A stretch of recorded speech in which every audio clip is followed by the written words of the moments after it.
నాకు ఇచ్చిన 5 minutes, కాబట్టి నేను ఓరగా చెప్పొచ్చే ఉద్దేశంతో నేను అంత గట్టిగా అనడం లేదండి.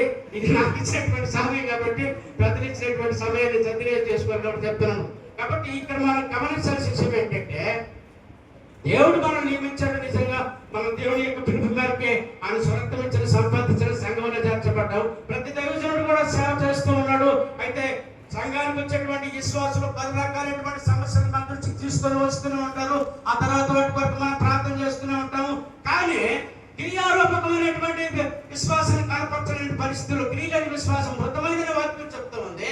అయితే దైవజనుడు పరిశుద్ధ గ్రంథంలో కూడా మనం చూసినట్లయితే దైవజనుడైనటువంటి పేతురు నిజంగా ప్రస్తావనగా జాగ్రత్తగా ఉండేటప్పుడు, నేను రాత్రంతా ప్రయాసపడ్డాను ప్రభు, ఒక చేప పడలేదు అని 4 గంటల ప్రాంతంలో పొలగడుకుంటూ ఉంటే పేతురుతో యేసయ్య ఉంటాడంటే, ఇదిగో నా మాట చొప్పున వలయి విస్తారంలో చేపలు పడతాయంటే ప్రభు ఇప్పుడు దాకా ప్రయాసపడ్డాను, ఇక కుదిరే మందులు కాదు అలా పేతురు వలయేలా అక్కడ కార్యం చేయాలా. ఇప్పుడు ప్రభు సంబంధమైన చట్టాల విషయాలు మనకు తెలిస్తే వాళ్ళ ద్వారా మనం పోరాటం చేయగలిగితే దేవుడు అద్భుతమైనటువంటి రిజల్ట్ తీసుకోవడానికి దేవుడు కృపను ఇస్తున్నాడు. దేవునికి స్తోత్రం కలుగును గాక.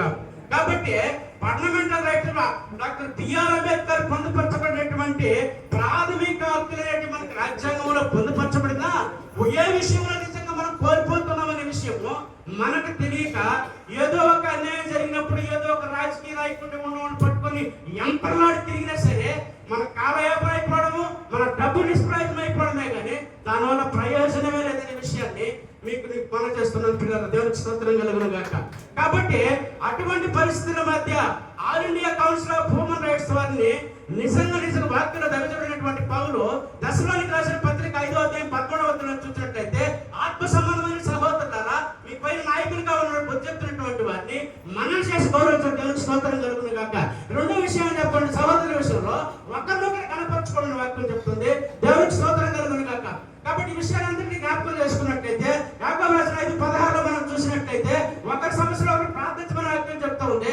కాబట్టి క్రియలు కలిగిన విశ్వాసాన్ని మనం చూపించగలిగి ఒక వ్యక్తి నిరాశ నిస్పృహంలో ఉండేటప్పుడు, నేను నిజంగా ఆంధ్రప్రదేశ్లో నిజంగా వైస్ ప్రెసిడెంట్గా నాకు ఎంపిక చేయబడిన తర్వాత నిజంగా పెద్దలు ఇచ్చినటువంటి బాధ్యత నెరవేర్చేటువంటి విషయంలో 16 సంవత్సరాల మగ్గిపోతున్నటువంటి సమస్యని నిజంగా ఎస్టీ ట్రైబల్స్ వాళ్ళకు సంబంధించినటువంటి వాడు మొట్టమొదటి కేసుని సందర్శించిన తర్వాత వారు నిజంగా 16 సంవత్సరాల రాజకీయ మనుగడ మధ్య మరిగిపోతున్నటువంటి సమస్య నా దృష్టికి తీసుకొచ్చినప్పుడు నేను హ్యూమన్ రైట్స్ ద్వారా సార్ ద్వారా ఇచ్చినటువంటి గైడెన్స్ ప్రకారం దాన్ని గైడ్ చేయడం జరిగింది. తర్వాత నిజంగా ఆర్టికల్ 14 ప్రకారం వాళ్ళని నిజంగా సమానత్వం కనపరచబడలేదు, ప్రోవాక్స్ తీసుకుని వచ్చే పరిస్థితి కనబడుతుంది.